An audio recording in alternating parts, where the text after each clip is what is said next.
Se llamaba el pasajero de las 2:47 y juro por mi vida que desde aquella noche jamás volví a conducir un taxi de madrugada. Era invierno y la ciudad parecía dormida bajo un silencio que dolía en los oídos. Yo trabajaba como taxista nocturno desde hacía varios años. Conocía todos los barrios, las calles sin nombre, los atajos que te salvaban de un embotellamiento y las zonas donde convenía no detenerse. A esa hora, las 2:47 de la mañana, solo circulaban los que no tenían otra opción, borrachos, tipos perdidos o, como descubrí esa noche, algunos asesinos. Había terminado un viaje cerca del cementerio central y mientras anotaba el número del contador, vi un hombre parado bajo una farola, de traje oscuro y manos en los bolsillos.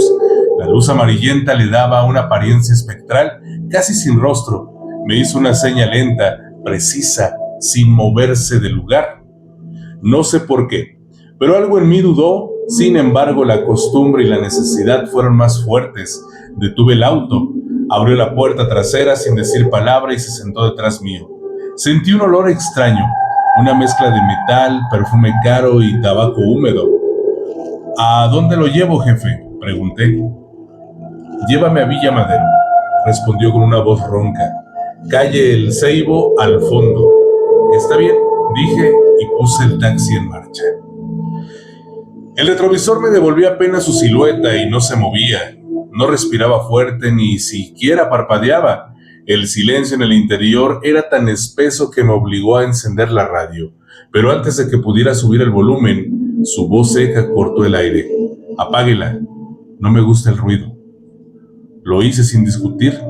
Algo en su tono tenía autoridad, una frialdad que helaba el cuerpo. Mientras avanzábamos por la avenida vacía, noté que el tipo llevaba un maletín en la mano derecha y una mancha oscura en el puño de la camisa. Pensé que era vino o aceite, pero el reflejo rojizo en la luz del semáforo me borró la duda. Era sangre. No pregunté nada. Aprendí hace tiempo que en mi trabajo hay cosas que es mejor no saber. A medida que nos adentrábamos en las calles más desiertas, el tipo comenzó a hablar, como si se hablara a sí mismo. ¿Sabes lo que es limpiar la ciudad?, murmuró.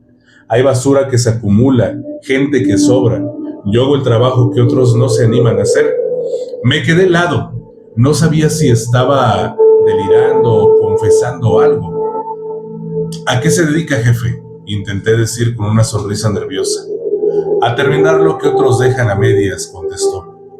Durante unos minutos solo se oía el motor, luego me pidió que doblara en una calle sin salida y ahí ya el corazón me latía con fuerza. ¿Estás segura, patrón? Por acá no hay salida. Haz lo que te digo. Frené frente a una casa abandonada. Las ventanas estaban tapiadas y una puerta oxidada se abría apenas con el viento. El tipo bajó lentamente, dejó el maletín en el suelo y sacó algo del bolsillo. Brilló. Era una arma. No se preocupe, dijo sin mirarme. No es para usted. Tragué saliva, lo vi caminar hacia la casa, empujar la puerta y desaparecer adentro. Los segundos se me hicieron eternos. Pensé en huir, acelerar y no mirar atrás, pero algo me paralizó. El miedo de lo que podría pasar si lo hacía. De pronto escuché 3 disparos secos y luego un silencio absoluto. El tipo volvió al taxi con la misma calma con la que se había ido. Guardó el arma en el bolsillo interior de su saco y se sentó. A la estación, ordenó, y no diga una palabra. El olor a pólvora invadió el vehículo. Noté que en sus manos había más sangre fresca que goteaba en el asiento. Me temblaban las piernas, pero seguí manejando. Pasamos frente a un control policial y por un segundo pensé en frenar, pedir ayuda, gritar, pero él, sin levantar la mirada, dijo: si paras, mueren todos. No sé cómo lo supo, pero sus palabras me atravesaron como un cuchillo. Seguí derecho. Durante el trayecto comenzó a hablar otra vez. Todos creen que el miedo es debilidad, susurró, pero el miedo te hace obedecer, por eso nadie me falla. No sabía si lo decía por mí o por el tipo que acababa de matar. Llegamos a la estación, sacó un billete manchado y lo dejó en el asiento delantero, por el viaje y por tu silencio. Bajó sin decir más y caminó hacia los andenes. Nunca volví a verlo. Me quedé un rato detenido sin poder respirar. Cuando miré el dinero me di cuenta de que no era un billete cualquiera. Estaba completamente empapado en sangre. Quise tirarlo, pero algo me hizo guardarlo en la guantera, como prueba de que no había sido un sueño. A la mañana siguiente, cuando fui a lavar el taxi, el limpiador me llamó. Oye, ¿tú llevaste algo anoche? Hay manchas raras en el asiento trasero. Me acerqué y el asiento tenía marcas oscuras como dedos impregnados. Traté de borrarlas pero no salían. Era como si se hubieran quemado con la tela. Esa misma tarde las noticias mostraron un informe. Hallan el cuerpo de un empresario en una casa abandonada de Villamadero. Se sospecha ajuste de cuentas. Sentí que el estómago se me encogía. La foto del lugar era la misma donde había llevado al tipo. Y entonces el detalle que me heló la sangre. En una esquina de la imagen, apenas visible, estaba mi taxi. Intenté contactar a la policía, pero no tuve valor. Temía que me implicaran que él supiera. Pasaron semanas y cada noche cuando volví a trabajar, el espejo retrovisor me devolvía mi rostro cansado y a veces, detrás, una silueta, la misma. El olor a tabaco y a metal reaparecían sin razón, aunque el auto estuviera limpio. Un par de veces juré escuchar su voz, susurrando desde el asiento trasero. No hables, todavía no termino. Desde entonces, cada vez que paso por Villamadero, evito mirar a la izquierda. No quiero recordar aquella calle, ni el brillo de esa pistola, ni la calma de un hombre que mataba sin temblar. Pero lo que nunca pude borrar fue ese billete. Lo guardé sin saber por qué. Un día lo saqué para verlo. La sangre se había secado, pero había algo escrito encima con tinta negra temblorosa. Gracias por no detenerte. A veces pienso que aquel tipo sigue ahí, subiendo al taxi de alguno otro pobre infeliz. A veces creo que nunca bajó del mío. Mis abuelos vivían en una casa vieja en las afueras de San Luis Potosí. Era de esas construcciones de adobe y tejas con corredores largos, un patio central y un aljibe donde se escuchaba el eco hasta el fondo. Desde chico me daba miedo, aunque nunca supe exactamente por qué. Tenía esa clase de silencio que parece mirar. Cuando mis padres se mudaron a otra ciudad por trabajo, yo me quedé con ellos casi un año. Tenía 15 años y aunque me consideraba escéptico, algo dentro de mí sabía que esa casa ocultaba algo que no se veía a simple vista. El primer día mi abuela me recibió con una sonrisa cálida, aunque sus ojos parecían cansados, como si no hubiera dormido bien. Mi abuelo, en cambio, estaba más callado que de costumbre. Solo me dijo una frase al pasar: si escuchas que te llaman por tu nombre después de medianoche, no respondas. Creí que era una de sus bromas, pero esa misma noche entendí que hablaba en serio. Me acosté en el cuarto del fondo, una habitación que había estado cerrada durante años. Las paredes tenían manchas de humedad con formas extrañas y el piso crujía con cada paso. La ventana daba al patio donde el aljibe se perdía en la oscuridad. A medianoche me despertó un sonido. Al principio pensé que era el viento, pero luego lo escuché más claro. Lucas, mi nombre, susurrado casi con dulzura desde el patio. Me quedé helado. Volví a escuchar. Lucas, ven. El tono era el mismo que usaba mi abuela cuando me llamaba para cenar, pero sabía que ella dormía en la habitación del otro extremo de la casa. Tragué saliva, apreté los dientes y no me moví. Minutos después, un golpe seco sonó en la ventana como si alguien hubiera tocado el vidrio con los nudillos. Tapé mi cabeza con la cobija y recé, aunque hacía años que no lo hacía. No dormí hasta que escuché el canto del gallo al amanecer. A la mañana siguiente, durante el desayuno, intenté contarles lo ocurrido. Mi abuela bajó la mirada, mi abuelo solo dijo: te lo advertí. ¿Qué es eso que se escucha?, les pregunté. No lo digas, interrumpió mi abuela nerviosa. No lo nombres. Insistí, pero ellos no quisieron hablar.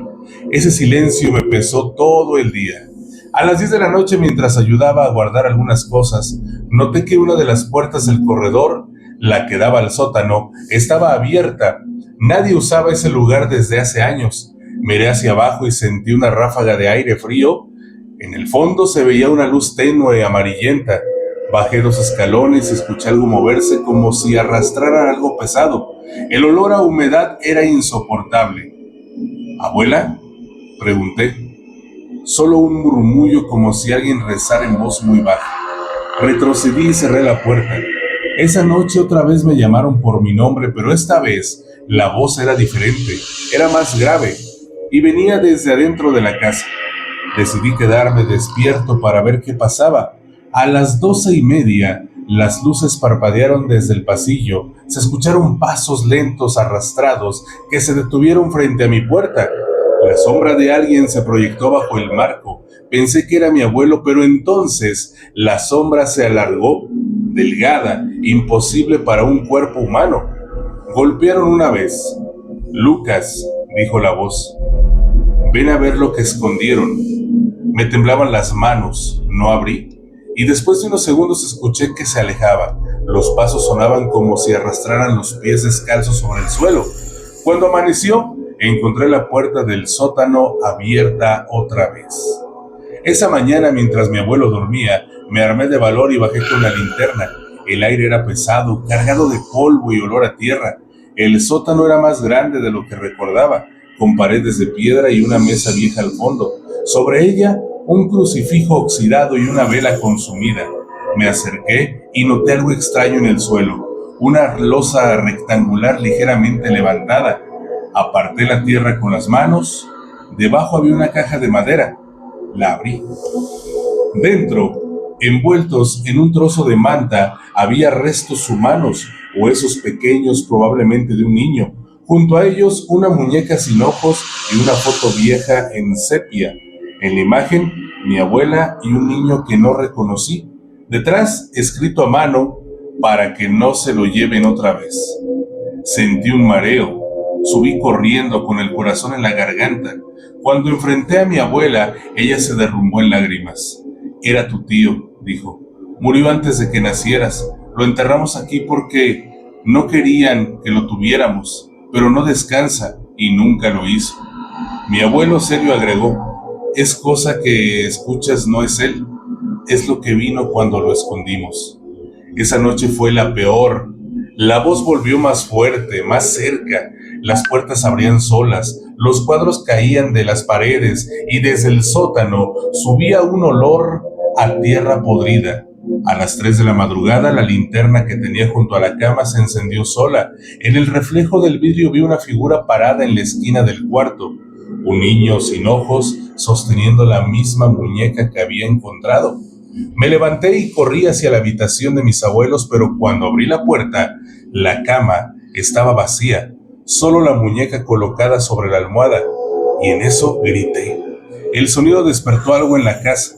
Las paredes comenzaron a crujir, las luces a titilar, y de las rendijas del piso empezó a salir tierra. Todo temblaba. Corrí hasta el patio y vi que el aljibe, ese pozo antiguo que siempre me había dado miedo, estaba abierto. Dentro flotaba la foto que había visto en la caja, y justo cuando me acerqué, una mano fría, huesuda, salió del agua y me sujetó del brazo. No recuerdo cómo logré soltarme. Desperté al amanecer tirado sobre la tierra húmeda. Mis abuelos estaban desaparecidos. La policía revisó la casa, pero no encontró rastros de ellos. Dijeron que seguramente se habían ido durante la noche. El sótano, curiosamente, estaba vacío. Ni caja, ni huesos, ni muñeca. La casa quedó abandonada. Meses después, cuando volví para dejar flores, vi algo que me heló el alma. En la pared, justo donde dormía, alguien había escrito con letras torcidas: ahora tú tampoco vas a dormir. Y desde entonces no puedo cerrar los ojos más de unos minutos sin soñar con esa casa. En cada sueño escucho la voz de mi abuelo diciendo lo mismo de aquella vez: si te llaman por tu nombre, no respondas. Pero siempre lo hago, y cada vez la voz suena más cerca. Trabajé casi 7 años como camillero en un hospital público, turnos largos, noches sin dormir, el olor a desinfectante pegado en la piel. Me acostumbré a ver la muerte tan de cerca. De algún modo, se volvió parte del trabajo. Pero hay algo que nunca pude explicar. algo que me pasó una madrugada en el pabellón C, el más viejo del hospital. Aquel sector estaba casi abandonado, lo usaban solo cuando no había camas en los otros pabellones, las paredes tenían humedad, los tubos fluorescentes parpadeaban y los pisos hacían ruido a cada paso. Esa noche había tormenta. Yo estaba de guardia solo porque el otro camillero no había venido. A eso de las 2 de la mañana la enfermera de guardia me llamó por la radio. Pablo, trae una camilla al pabellón C. Hay que trasladar un cuerpo. No era la primera vez. Fui sin pensarlo, aunque me molestaba tener que cruzar ese sector oscuro. Tomé la camilla, bajé por el pasillo principal y abrí la puerta del pabellón. Un golpe de aire frío me recorrió el cuerpo. El generador eléctrico hacía que las luces se apagaran y encendieran a intervalos. El olor era distinto al del resto del hospital. Un olor viejo, húmedo, como a madera podrida. En la habitación número 2 estaba el cuerpo. Un hombre de unos 60 años, flaco, de piel grisácea, cubierto con una sábana hasta el pecho. La enfermera, una mujer nueva, se veía nerviosa. Murió hace una hora, me dijo. Nadie vino a reclamarlo todavía. La ayudé a colocarlo sobre la camilla y lo cubrí. Cuando terminamos, ella se fue rápido. Te espero en el pasillo, dijo. Pero yo me quedé un momento para ajustar las correas y fue entonces cuando escuché una respiración lenta, profunda, como si el muerto estuviera durmiendo. Me detuve, el corazón latiendo en la garganta. Levanté un poco la sábana, temblando. El rostro del hombre seguía igual, pálido e inmóvil. Me convencí de que eran mis nervios. Cubrir cuerpos nunca fue agradable, pero esa noche algo se sentía distinto. Empujé la camilla hacia el pasillo. El sonido de las ruedas sobre el piso retumbaba en la oscuridad. Cuando pasé frente a la habitación 8, escuché un golpe seco, como si alguien tirara algo al suelo. Asomé la cabeza. La habitación estaba vacía, solo una silla caída en el rincón. La levanté y seguí. Pero al dar 2 pasos noté que la sábana del cuerpo se había movido, un pliegue que antes no estaba. No, murmuré. Di otro empujón y el cuerpo se deslizó un poco como si hubiera cambiado de posición. El aire se volvió helado. Cuando llegué al ascensor de servicio apreté el botón y esperé. Las luces parpadeaban. El sonido del viento colándose por los respiradores era insoportable. Y entonces escuché una voz detrás de mí, suave, casi un suspiro. No me dejes solo.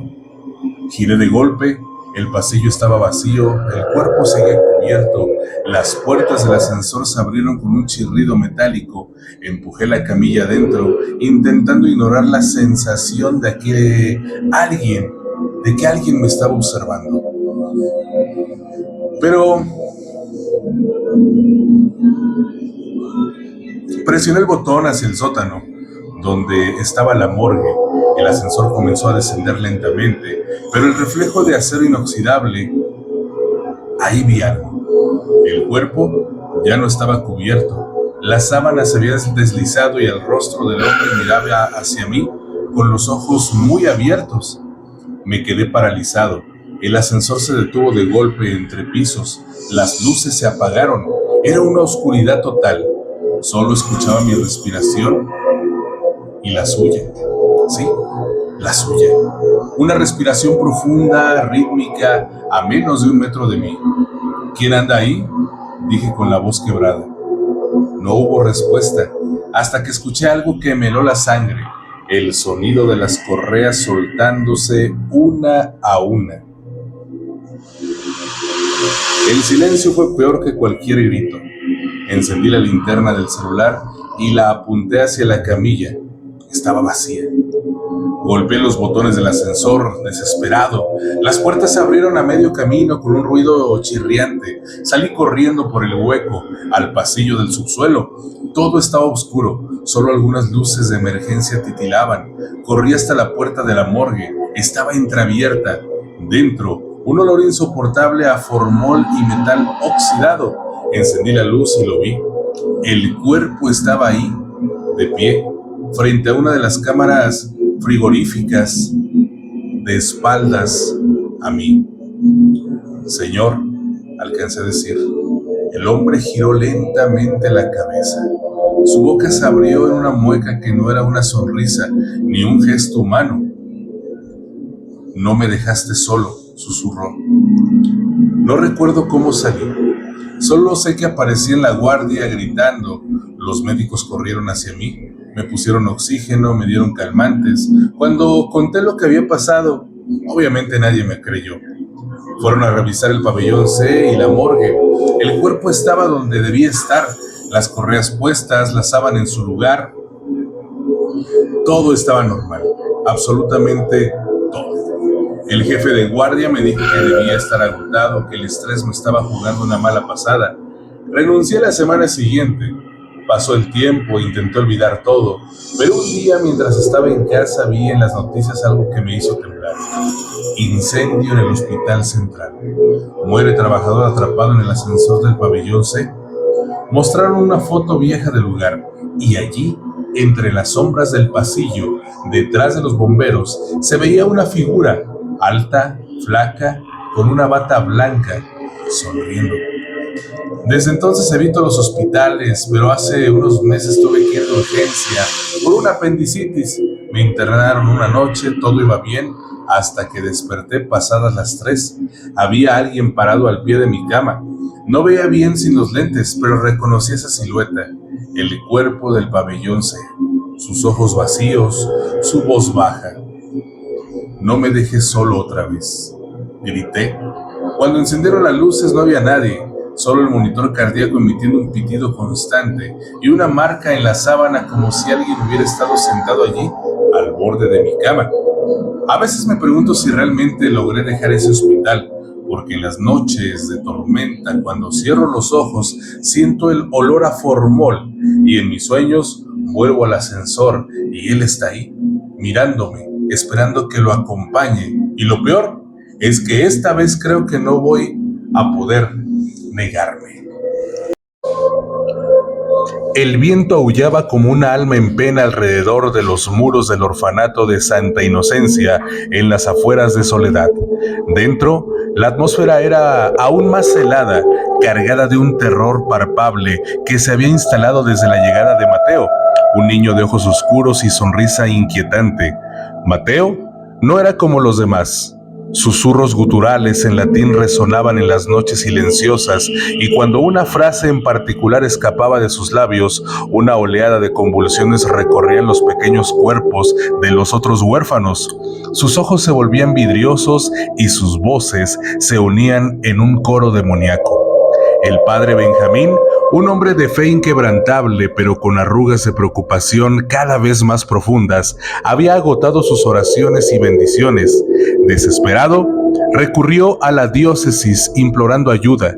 La respuesta llegó en forma de 2 sacerdotes, el padre Esteban, joven y fervoroso, y el padre Javier, un hombre corpulento con la mirada curtida y cicatrices apenas visibles bajo su sotana. El padre Javier había visto horrores antes de encontrar refugio en la fe. La guerra en la que luchó lo había marcado con imágenes imborrables de muerte y crueldad. Al ver a Mateo, pálido y con una fuerza antinatural, retorciéndole el rostro en una mueca infernal, sintió un escalofrío que no provenía del frío del orfanato. La primera noche fue un infierno. Mateo, atado a una cama por la fuerza de varios hombres, escupía maldiciones en latín arcaico. Cuando pronunció la frase fatídica, «Vos estéis fili tenebrarum», los otros niños en sus camas comenzaron a retorcerse y a gritar en lenguas desconocidas. El padre Esteban rezaba con fervor, su rosario tinteneado con un escudo contra la oscuridad, pero para el padre Javier las palabras del demonio resonaban de una manera escalofriante. La voz gutural de Mateo cambió, adoptando un tono burlón y familiar. ¿Recuerdas, Javier? El barro rojo, los gritos, el olor a quemado, imágenes borrosas de trincheras, explosiones y rostros desfigurados asaltaron su mente. El demonio, hurgaba en las heridas de su pasado, desenterrando la culpa y el horror que había enterrado bajo capas de fe. Cada nueva sesión de exorcismo se convertía en una tortura doble para el padre Javier. El demonio, a través de Mateo, le recordaba cada detalle sangriento de la guerra, cada vida cegada, cada decisión brutal. Su fe comenzaba a tambalearse, la cordura se desdibujaba bajo el peso de los recuerdos revividos con saña. Una noche, durante uno de los ataques de Mateo, algo se rompió en el padre Javier. Sus ojos, antes llenos de una fe firme, se inyectaron en sangre. Con un grito desgarrador se abalanzó sobre el niño poseído, intentando silenciar la voz que lo atormentaba. El padre Esteban intentó detenerlo, pero la fuerza del antiguo soldado era imparable. En el momento culminante de su arrebato, cuando sus manos temblaban sobre el cuello del niño, el padre Javier se detuvo en seco. Sus ojos se abrieron con horror, como si viera algo terrible más allá de Mateo.